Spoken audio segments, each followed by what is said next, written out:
In short, human-centered design is really just about understanding user problems and coming up with ways to solve them.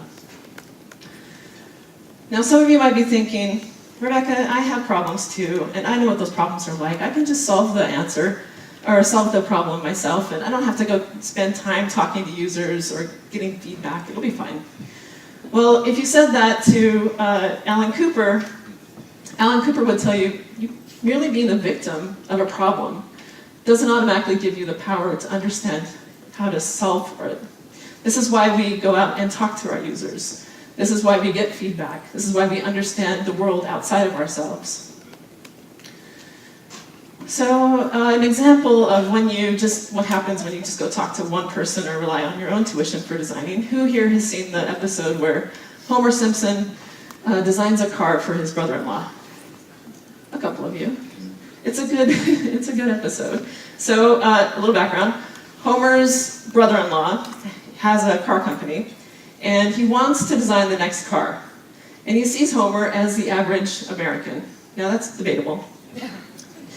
But Homer goes about fixing to solve his own problems that he has. And the car that they create is known as the Homermobile. It was very, very expensive to manufacture, as you can imagine. I mean, look at it. It had features in it that solved Homer's problems, but don't really meet the needs of the average American. For example, in the back here is a bubble for children, so that you don't have to hear them quarreling. It comes with optional restraints and muzzles. The front of the car, it has cup holders that are big enough to fit buckets of chicken. And one of Homer's chief complaints about cars is that he can never find a horn when he's angry. So they put 3 horns in this car, and all of them play La Cucaracha.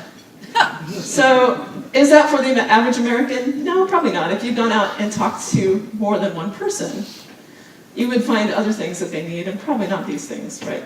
So it's really expensive to just base our design on assumptions, or based on just the wants or desires of one person. So this is why we do research. All things need human-centered design. Every experience could be better if someone considered how a user is interacting with it.